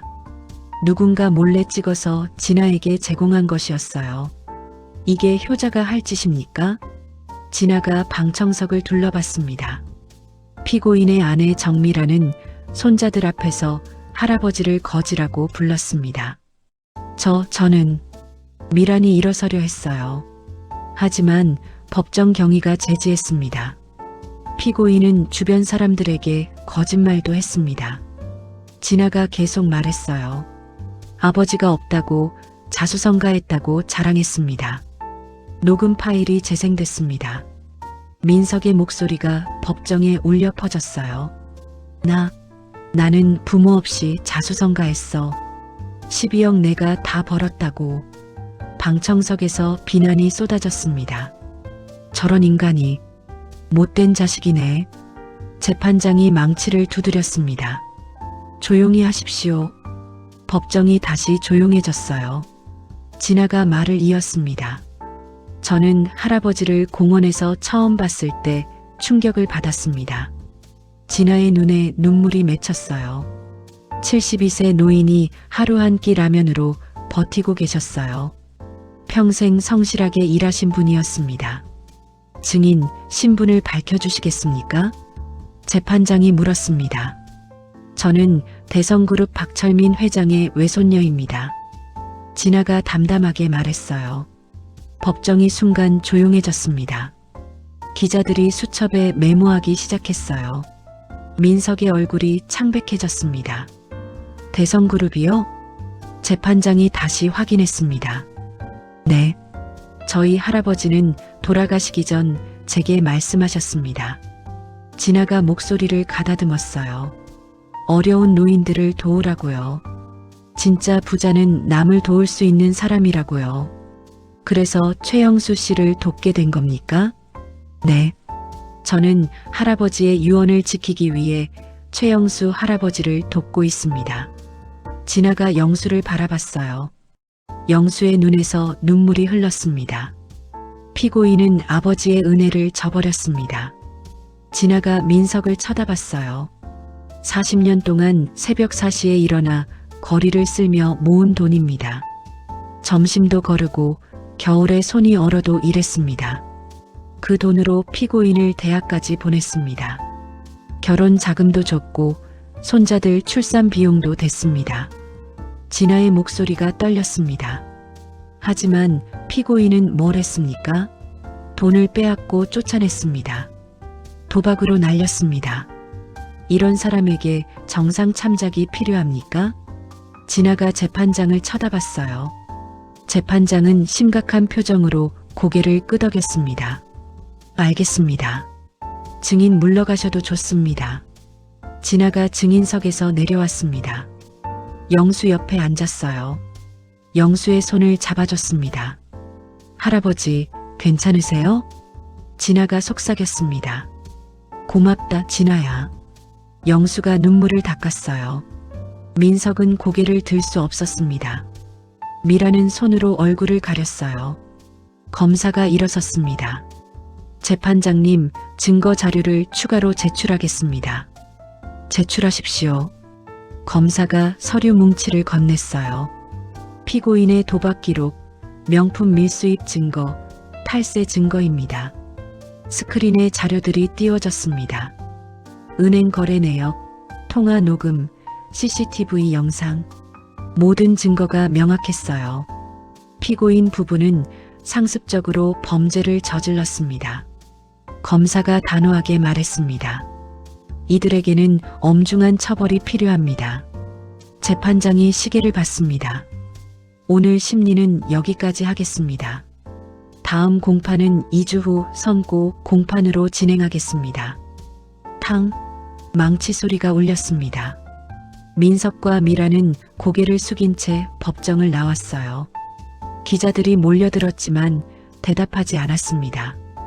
법정 밖 복도에서 민석은 벽에 기대섰습니다. 다리에 힘이 풀렸어요. 미라는 벤치에 주저앉아 울고 있었습니다. 어떡해요? 우리 이제 어떡해요? 미란이 울먹였습니다. 민석은 대답하지 못했어요. 그저 멍하니 바닥을 바라봤습니다. 그때 진아가 복도로 나왔습니다. 영수와 함께였어요. 민석과 눈이 마주쳤습니다. 진아는 차갑게 민석을 쳐다봤어요. 최민석 씨, 진아가 민석에게 다가왔습니다. 당신이 한 일의 대가를 제대로 치르게 될 겁니다. 저는 민석이 말을 더듬었습니다. 할아버지한테 사과하세요. 진아가 단호하게 말했어요. 민석은 아버지를 쳐다봤습니다. 영수는 고개를 돌렸어요. 아버지, 정말 죄송합니다. 민석이 무릎을 꿇었습니다. 눈물이 흘렀어요. 제가 잘못했습니다. 용서해 주세요. 하지만 영수는 대답하지 않았습니다. 진아가 영수의 어깨를 감싸 안았어요. 할아버지, 가요. 두 사람은 민석을 지나쳐 갔습니다. 민석은 그 자리에 무릎 꿇은 채 울었어요. 2주가 지났습니다. 선고 공판 날이 왔어요. 법정은 방청객으로 가득 찼습니다. 기자들도 최전방에 앉아 있었어요. 민석과 미라는 피고인석에 나란히 앉았습니다. 두 사람 모두 얼굴이 창백했어요. 지난 2주 동안 제대로 먹지도 자지도 못했습니다. 모두 일어서십시오. 재판장이 입장했습니다. 모두가 일어섰어요. 앉으십시오.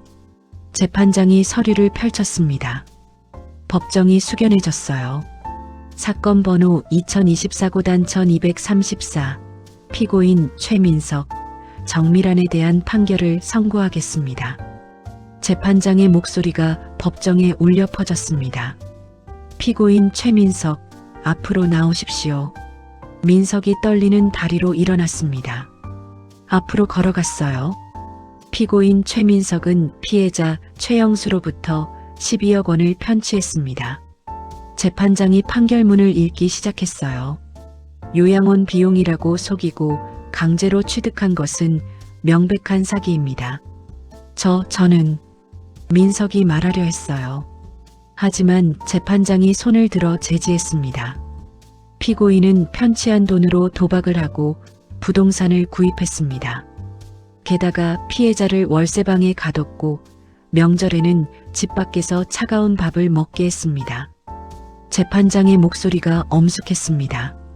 이는 명백한 횡령, 사기, 노인학대에 해당합니다. 형법 제347조 사기죄, 제355조 횡령죄, 노인복지법 제55조 이사 위반으로 재판장이 잠시 숨을 고르고 말했습니다. 피고인 최민석에게 징역 3년을 선고합니다. 민석의 얼굴이 새하얗게 변했어요. 다리에 힘이 풀렸습니다. 또한 피해자에게 12억 원을 즉시 반환하고 위자료 3천만 원을 배상하라. 재판장이 계속 판결했습니다. 민석은 그 자리에 주저앉았어요. 법정 경위가 부축했습니다. 피고인 정미란. 재판장이 미란을 불렀습니다. 미란이 떨리며 일어섰어요. 피고인 정미란은 명품 밀수입, 탈세, 노인학대 방조죄로. 재판장님, 저는 아이들이 있어요. 미란이 소리쳤습니다. 조용히 하십시오. 재판장이 엄하게 말했어요. 피고인은 범행을 인지하고도 방조했습니다. 정상 참작의 여지가 없습니다. 징역 1년 6개월을 선고합니다. 미란이 울음을 터뜨렸습니다. 바닥에 주저앉았어요. 양 피고인의 재산은 전액 가압류하며 피해자에게 우선 변제되어야 합니다. 재판장이 마지막 판결을 내렸어요. 오피스텔, 전세금 모든 동산을 포함합니다. 이상 선고를 마칩니다. 탕, 망치 소리가 울렸습니다. 법정 경위들이 민석과 미란에게 다가갔어요. 수갑을 채웠습니다. 안 돼요. 제발. 미란이 저항했지만 소용없었습니다. 여보, 애들은 어떡해요? 미란이 민석을 향해 소리쳤어요. 미안해. 내가 잘못했어. 민석이 고개를 떨궜습니다. 두 사람은 법정 밖으로 끌려나갔어요. 법정 밖에서 기자들이 몰려들었습니다. 최민석 씨, 아버지께 할 말씀 있으십니까? 반성하고 계십니까? 민석은 대답하지 않았습니다. 고개를 숙인 채 경찰차로 향했어요. 미라는 계속 울고 있었습니다. 영수는 법정 안벤치에 앉아 있었어요. 눈물을 흘리고 있었습니다. 진아가 옆에 앉아 어깨를 감싸 안았어요. 할아버지, 이제 끝났어요. 진아가 다독여줬습니다. 아들을 감옥에 보냈어. 영수가 울먹였습니다. 할아버지 잘못이 아니에요. 그 사람이 잘못한 거예요. 진아가 영수의 손을 잡았어요. 하지만 그래도 내 아들인데. 할아버지, 이제 앞을 보셔야 해요. 할아버지의 새로운 인생이 시작되는 거예요. 진아가 미소 지었습니다. 영수는 진아를 바라봤어요. 젊은 손녀의 따뜻한 눈빛이 위로가 됐습니다. 김태준 변호사가 다가왔습니다. 최영수 할아버지 축하드립니다. 변호사가 악수를 청했어요. 재산 회복 절차는 제가 진행하겠습니다. 한 달 안에 모두 돌려받으실 수 있습니다. 고맙습니다. 정말 고맙습니다. 영수가 허리를 숙였어요. 저야말로 좋은 일 하게 돼서 영광입니다. 변호사가 미소 지었습니다. 세 사람은 법원을 나왔어요. 밖에는 따뜻한 햇살이 비치고 있었습니다. 한 달 후 영수는 은행에 앉아 있었습니다. 창구 직원이 통장을 건넸어요. 영수는 떨리는 손으로 통장을 받았습니다. 잔액을 확인했어요. 12억 3천만 원. 영수의 눈에 눈물이 맺혔습니다. 40년간 모은 돈이 돌아온 것입니다. 위자료 3천만 원도 함께였어요. 할아버지, 다 돌아왔어요. 옆에 앉은 진아가 웃으며 말했습니다. 진아야, 내가 아니었으면. 괜찮아요. 당연한 일했을 뿐이에요. 진아가 영수의 어깨를 두드렸어요. 두 사람은 은행을 나왔습니다. 민석은 교도소 독방에 앉아 있었습니다. 좁은 공간이었어요. 창문으로 가늘게 햇빛이 들어왔습니다. 민석은 벽을 바라보며 생각했어요. 아버지, 제가 정말 잘못했습니다. 민석은 매일 편지를 썼습니다. 아버지에게 사과하는 편지였어요. 하지만 한 번도 붙이지 않았습니다. 아버지가 받아주실 리 없다고 생각했거든요. 어느 날 교도관이 찾아왔습니다. 최민석, 면회 왔어. 면회요? 누가요? 민석이 놀라서 물었습니다. 아내분이요. 민석은 면회실로 갔습니다. 유리창 너머로 미란이 앉아 있었어요. 많이 야윈 얼굴이었습니다. 여보, 민석이 수화기를 들었습니다. 당신 때문에 우리 가족 다 망했어요. 미란의 목소리가 차갑했어요. 미안해. 내가 잘못했어. 미안하다고 다해요? 애들은 어떡하고? 미란이 울먹였습니다. 애들은 잘 있어? 잘 있긴요. 친구들한테 놀림당하고 학교도 못 다니고 있어요. 미란이 눈물을 닦았어요. 미안해. 정말 미안해. 민석이 고개를 떨궜습니다. 나도 곧 들어가요. 1년 6개월. 뭐? 민석이 고개를 들었어요. 다음 주에 수감돼요. 애들은 시설로 보내야 할 것 같아요. 시설? 우리 애들을? 다른 방법이 없어요. 친척들 아무도 안 받아줘요. 미란이 한숨을 쉬었습니다. 민석은 유리창에 이마를 대고 울었어요. 내가 이렇게 만들었구나. 이제 와서 후회해도 소용없어요. 미란이 자리에서 일어났습니다. 여보, 잠깐만. 다신 연락하지 마세요. 당신 때문에 제 인생 다 망쳤어요. 미란은 그렇게 말하고 돌아섰습니다. 민석은 그녀의 뒷모습을 바라봤어요. 면회실 문이 닫혔습니다. 민석은 독방으로 돌아왔습니다. 침대에 누워 천장을 바라봤어요. 아버지, 제가 얼마나 큰 죄를 지었는지 이제야 알겠습니다. 민석은 눈물을 흘렸습니다. 영수는 진아의 도움으로 새 집을 구했습니다. 깨끗한 아파트 30평이었어요. 햇살이 잘 드는 남향이었습니다. 거실이 넓었어요. 할아버지, 여기 어때요? 진아가 물었습니다. 너무 좋구나. 이런 데서 살아도 되는 건가? 영수가 감탄했어요. 당연하죠. 할아버지 돈으로 사는 거예요. 진아가 웃으며 말했습니다. 이사 날이었어요. 이사업체가 짐을 날랐습니다. 하지만 영수의 짐은 많지 않았어요. 옷가지 몇 벌과 낡은 라디오가 전부였습니다. 할아버지, 가구 새로 사야겠어요. 진아가 말했습니다. 그럴까? 네, 같이 가요. 두 사람은 가구점에 갔습니다. 침대, 소파, 식탁, 냉장고, 세탁기, 텔레비전, 모든 걸 새로 샀어요. 영수는 가격을 보며 놀랐습니다. 이렇게 비싼 걸? 할아버지, 좋은 거 쓰셔야 해요. 진아가 단호하게 말했어요. 가구들이 배달됐습니다. 집이 채워지기 시작했어요. 저녁이 됐습니다. 진아가 음식을 만들었어요. 된장찌개, 불고기, 나물 반찬, 상이 가득 차려졌습니다. 할아버지, 드세요. 진아가 밥을 푸며 말했어요. 영수는 숟가락을 들었습니다. 따뜻한 밥 한 숟가락을 입에 넣었어요. 눈물이 흘렀습니다. 왜 우세요, 할아버지? 진아가 걱정스럽게 물었어요. 아니야. 그냥 너무 감사해서. 영수가 눈물을 닦았습니다. 할아버지, 이제 행복하셔야 해요. 힘든 일은 다 끝났어요. 진아가 영수의 손을 잡았습니다. 고맙다, 진아야. 넌 내게 천사야. 할아버지가 저한테도 소중한 분이에요. 두 사람은 따뜻한 식사를 했습니다. 오랜만에 영수의 얼굴에 미소가 가득했어요. 식사 후 진아가 입을 열었습니다. 할아버지, 제안이 하나 있어요. 뭔데? 저희 재단에서 독거노인 돕기 사업을 해요. 할아버지가 홍보대사가 되어주시면 어떨까요? 진아가 조심스럽게 말했습니다. 나를? 홍보대사를?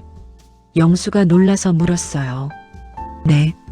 할아버지의 이야기를 들으면 많은 분들이 용기를 얻으실 거예요. 하지만 난 말을 잘 못하는데. 괜찮아요. 할아버지의 진심이면 충분해요. 진아가 미소 지었습니다. 그래, 해보자. 나 같은 노인들이 더 이상 없었으면 좋겠어. 영수가 결심했습니다. 감사해요, 할아버지. 진아가 영수를 꼭 안아줬어요. 영수도 진아를 안았습니다. 내가 내 진짜 손녀 같구나. 할아버지도 제 진짜 할아버지예요. 두 사람은 한동안 안고 있었습니다. 창밖으로 별이 반짝이고 있었어요. 그날 밤 영수는 새 침대에 누웠습니다. 폭신했어요. 오랜만에 편안한 잠자리였습니다. 천장을 바라보며 생각했어요. 여보, 이제 행복할 수 있을 것 같소? 좋은 손녀를 만났소? 영수는 미소 지으며 눈을 감았습니다. 평화로운 잠이 찾아왔어요. 1년이 지났습니다. 영수는 전국적으로 유명해졌어요. 희망 할아버지라는 별명이 붙었습니다. 방송에도 여러 번 출연했고 수백 명의 독거노인들을 도왔어요. 어느 봄날 영수와 진아는 처음 만났던 그 공원을 찾았습니다. 벤치에 나란히 앉았어요. 할아버지, 여기가 우리가 처음 만난 곳이죠? 진아가 물었습니다. 그렇지. 벌써 1년이 넘었구나. 영수가 감회 깊은 표정을 지었어요. 따뜻한 봄바람이 불었습니다. 꽃들이 활짝 피어 있었어요. 멀리서 아이들이 웃으며 뛰어놀고 있었습니다. 할아버지, 행복하세요? 진아가 물었어요. 물론이지. 내가 있어서 매일 행복해. 영수가 진아의 손을 잡았습니다. 저도 할아버지 덕분에 행복해요. 제 인생의 의미를 찾았어요. 진아가 미소 지었습니다. 할아버지, 그 아들, 최민석 씨 생각 안 나세요? 진아가 조심스럽게 물었어요. 영수는 잠시 하늘을 올려다봤습니다. 가끔 생각나지. 하지만 이제 용서했어. 영수의 목소리가 차분했어요. 용서하셨어요? 진아가 놀라서 물었습니다. 응, 미워하는 건 나만 힘들게 하더구나. 늙어서 깨달았지. 복수는 내가 행복해지는 거라는 걸. 영수가 진아를 바라봤어요. 내가 행복하면 그게 진짜 복수야. 그 애들이 날 불행하게 만들 수는 없어. 할아버지 정말 대단하세요. 진아가 감탄했습니다. 그리고 나에겐 내가 있잖니. 진짜 가족이. 영수가 진아의 손을 꼭 잡았어요. 진아야, 넌 내 진짜 손녀야. 영수가 진아를 안았습니다. 할아버지, 저도 할아버지가 진짜 할아버지예요. 저 할아버지 평생 모실 거예요. 진아가 눈물을 흘렸습니다. 두 사람은 한동안 안고 있었어요. 석양이 지고 있었습니다. 노을이 하늘을 붉게 물들였어요. 두 사람의 그림자가 길게 늘어졌습니다. 할아버지, 내일은 대구에 가죠? 200명이나 오신대요. 진아가 말했습니다. 그렇게 많이? 부끄러운데. 영수가 웃었어요. 부끄러워하지 마세요. 할아버지는 많은 분들에게 희망을 주고 계세요. 진아가 영수의 팔짱을 꼈습니다. 집으로 돌아가는 길이었습니다. 진아의 휴대폰이 울렸어요. 할아버지, 좋은 소식이에요. 정부에서 할아버지한테 모범 시민상을 준대요. 진아가 환하게 웃었습니다. 뭐, 나한테? 영수가 놀랐어요. 네, 다음 달에 시상식이 있대요. 이럴 수가. 고맙다, 진아야. 내가 없었으면. 괜찮아요. 저도 할아버지 덕분에 행복해요. 그날 밤 영수는 일기를 썼습니다. 오늘은 정말 감사한 하루였다. 진아가 있어서 난 세상에서 가장 행복한 노인이다. 악은 결국 무너지고 선은 승리한다는 걸 배웠다. 이제 남은 인생은 다른 이들을 돕는 데 쓰고 싶다. 영수는 일기장을 덮고 편안한 침대에 누웠습니다. 창밖으로 달빛이 은은하게 비쳤어요. 영수는 미소를 지으며 눈을 감았습니다. 새로운 내일이 기다리고 있었습니다. 희망으로 가득한 내일이요. 감사합니다. 이 사연을 듣는 모든 분들에게 행복이 가득하시길 기원합니다.